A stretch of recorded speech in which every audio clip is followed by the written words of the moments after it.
자, 이게 에베소에서 큰 소동이 일어났습니다. 그 소동을 그래도 하나님께서 지켜 보호하심으로 말미암아 바울을 그 사역을 그리고 그 사명을 그리고 로마로 가야 되는 선교에 그리고 복음 전파에 멈춤이 없도록 하나님께서 하셨습니다. 사울을 지키시는 방식, 하나님은 사람들을 붙여주셨습니다. 저 사람을 통해서, 이 사람을 통해서 바울의 위기, 그리고 큰 위협 속에서 건진받는 역사, 그것이 하나님의 역사가 사람을 통해서 일하셨다는 것이죠. 지금 바울의 곁에는 정말 다양한 사람들이 있습니다. 제가 이런 표현을 한 것은 그 아시아에서 또한 이방에서 헬라에서 예수를 믿고 회심한 제자들 이제는 바울의 곁에서 큰 힘이 되어주고 있다는 것입니다. 오늘 우리가 사도행전 20장 1절에 소요가 그치네라고 하는 에베소에서 큰 소동, 예수를 죽이고자 했던 이방 세력들, 그리고 이방 신들, 특히 아데미 신전을 섬겼던 그들의 이익과 그들의 죄악을 감추려고 했던 큰 소동을 하나님께서 한 서기장을 통해서도 위기를 모면하게 하셨습니다. 이게 뜻밖의 일인 것 같지만 하나님께서 하신 일이 분명한 것처럼 사도행전 20장에 이제 이 소요, 아직도 여전히 바울을 위협하는 세력이 그래도 남아 있다 보니 어서 예루살렘으로 떠나고자 이제는 그의 걸음을 재촉하고 있는 가운데 제자들이 오히려 바울을 만류하고 있습니다. 여러 말로 제자들에게 권했던 이제는 바울도 이제 제자들의 말을 듣고 있는 과정에 있다는 것입니다. 20장 3절에 보면 석 달 동안 있다가 배 타고 수리아로 가고자 할 때에 여러분 이런 계획이 마치 정보가 새어 나가서 유대에 있는 유대인들이 이 바울을 해하려고 하는 공모 그 정보가 또 바울의 제자들에게 입수된 것입니다. 그러니 이 바울 곁에 있었던 제자들, 많은 제자들이 바울을 지키기 위해서 더디 가시더라도, 좀 돌아가시더라도, 이러한 경로가 아니라 다른 경로로 가시는 게 좋겠습니다. 라고 권면하고 있는 대목입니다.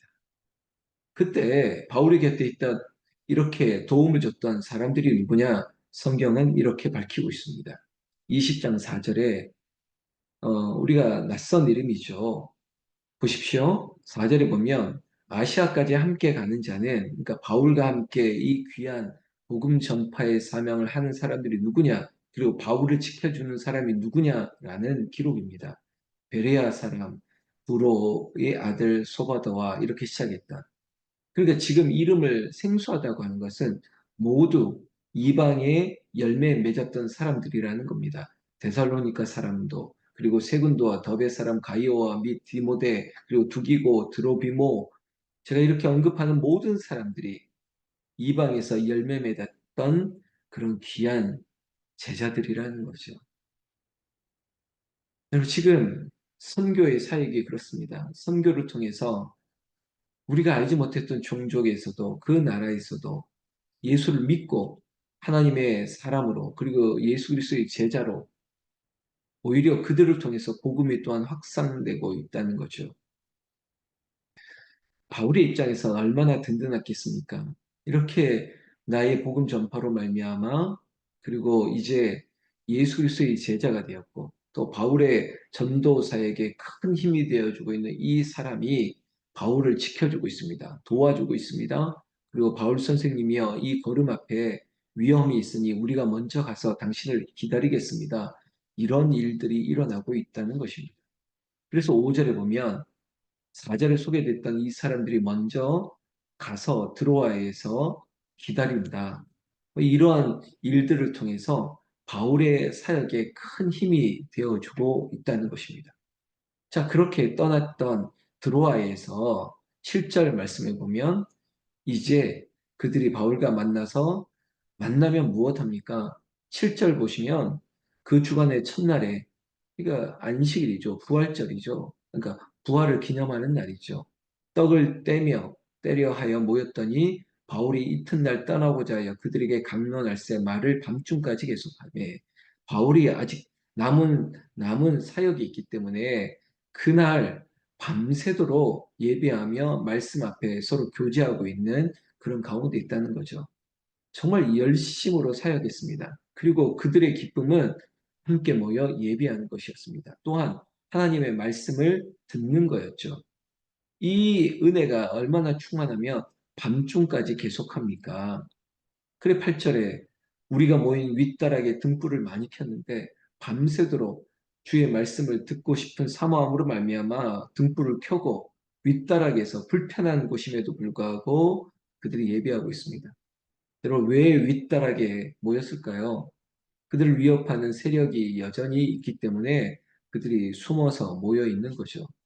여러분, 우리가 지금 얼마든지 마음 놓고 예배할 수 있는 이 대한민국 땅, 그리고 우리의 가정, 여러분 가정에서 예배하는 걸 누가 신고합니까? 우리를 제지합니까? 새벽을 깨우고 말씀 앞에 서는 것을 누가 핍박하는 사람이 있습니까? 우리가 중국이 아니고, 우리가 북한이 아니고, 이슬람 사회도 아니고, 여러분 이 대한민국 땅에서 우리가 마음 놓고 우리가 얼마든지 예배할 수 있는 이 환경에서 예배하는 것이 은혜고 복이라는 것을 잊지 마시길 바랍니다. 늘 감사해야 돼요. 우리가 마음 놓고 말씀을 들을 수 있는 것, 숨어서 말씀을 쪽복음을 들고 그리고 라디오 전파에서 말씀을 듣고 그런 환경이 아니라 우리가 마음만 먹으면 얼마든지 예배할 수 있는 여러분 이 은혜를 생각하면서 9절에 이곳에서 일어났던 사건이 있었습니다. 이름을 명시하는 사람이 나오는데 유두고라고 하는 청년입니다. 창에 걸터 앉아 있다가 깊이 졸더니 바울이 강론하기를 오래하여 졸음을 이기지 못하여 3층에서 떨어지거늘 일으켜보니 죽었는지라. 여러분 밤새도록 밤중까지 이 말씀을 사모하는 일에 윗다락에서 등불을 켜고 모여있던 그 열기에 이 청년은 걸터 앉아 창에 걸터 앉아 있다가 갑자기 떨어져 죽었다는 거죠. 여러분이 얼마나 놀랐겠습니까? 모여있는 사람들도 놀랐을 것이고 이런 안타까운 일이 일어났는데 많은 사람들이 웅성웅성 되겠죠. 그렇지만 참 침착하게 바울이 내려가서 그 위에 엎드려 그 몸을 안고 떠들지 말라. 생명이 그에게 있다 하면서 그를 살려내었다는 것입니다. 여러분 이 일로 적잖은 위로를 모인 사람들이 얻었다고 하고 있습니다. 여러분 이 사건이 우리에게 주는 교훈이 있습니다. 졸다가 떨어져 죽었다? 왜 졸다가 떨어져 죽었지? 여러분 에베소에서 큰 소동이 일어났고 그들이 하나님께서 지켜주신 바 되어서 이 드로아라는 곳에서 모여서 안식 후 첫날 결국 그 주간의 첫날 부활을 기념하는 이날 사모함이 있는 많은 사람들 중에 한 명, 그런 한 명이 꼭 있다는 겁니다. 떨어져 해를 당하고 죽음을 당하는 사람이 있었다는 거죠. 에베소 교회를 향한 교훈이 있었죠. 너희 첫사랑, 너희 처음 사랑을 버렸노라고. 그리고 너희들이 그 처음 사랑을 어디서 떨어져 잃어버렸는지를 생각하고 회개하라고 했습니다.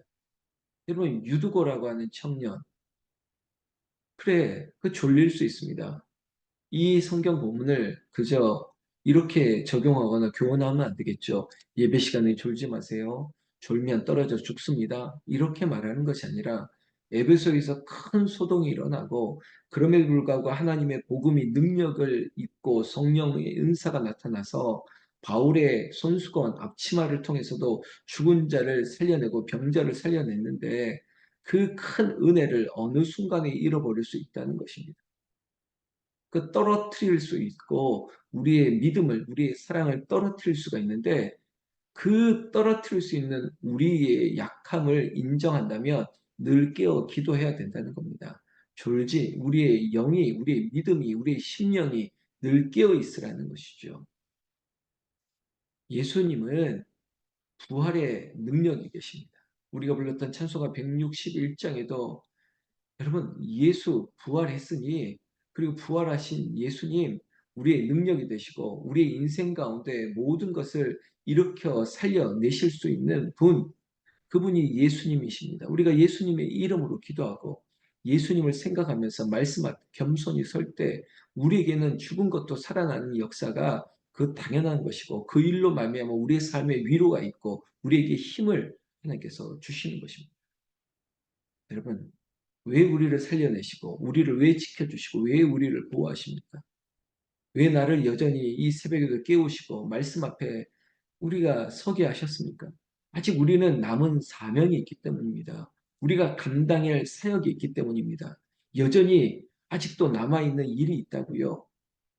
바울은요, 예루살렘에서 그리고 마지막 종착지와 같았던 로마로 행해야 되기 때문에 가야 되기 때문에 아직도 하나님께서 그를 통해서 하실 일이 있기 때문에 그의 생명을 보존하고 그의 안위를 지켜주시고 그리고 바울을 위해서 많은 사람을 붙여주시고 동역자를 주셨던 것입니다.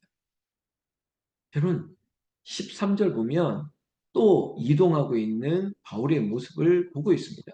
그리고 그가 어떻게든지 가야 될 곳으로 가기 위해서 급히 가고 지체하지 않는 16절의 바울의 모습을 보고 있습니다. 우리의 인생이 그저 긴 명주실처럼 끝까지 오래 갈 것 같이 생각하지 마십시오. 나의 달려갈 길, 내 호흡이 언젠가는 멈추겠죠. 그렇기 때문에 내 생명이 있는 동안, 내 힘이 있는 동안 하나님 내가 감당할 수 있도록 지체하지 않게 하시고 게으르지 않게 하시고 정말 주를 위해서 열심히 살 수 있도록 하나님 내가 이 일을 겪고 이 일을 겪으니까 주저앉고 싶습니까? 이런 핍박과 이런 시험을 당하니까 아예 그냥 눌러앉고 그냥 편하게 지내면 좋겠다 이렇게 생각합니까? 바울 입장에서 야 가는 곳마다 이런 위협이 있으니 그냥 여기서 머무르면 좋겠다 그렇게 생각합니까? 아니에요. 지체하지 않기로 그리고 급히 가는 거예요. 여러분 새벽을 깨우는 일도 그거 아니겠습니까? 오늘 하루를 열심히 살기 위한 또 다른 그런 방편이 되는 거죠. 우리가 말씀 앞에 은혜를 받는 것뿐만 아니라 세상에서도 뭐 새벽형 인간 이런 말도 하지 않습니까? 우리가 일어나 어떤 우리의 시간을 우리에게 주신 이 세상을 감당하기 위한 믿음, 여러분 그 믿음이 예수 이름에 있습니다. 유두고를 살리신 하나님이 우리의 인생 가운데 우리의 모든 것들을 일으켜 세우시고 살리시는 능력이 예수 그리스도 안에 있음을 알기에 우리가 말씀을 믿고 그 말씀으로 그리고 말씀을 의지해서 예수 이름으로 기도할 때 능력이 나타납니다. 죽은 자도 살아납니다.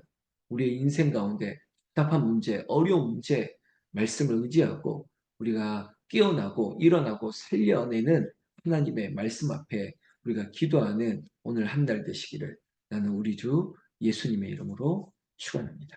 축원합니다. 기도하겠습니다.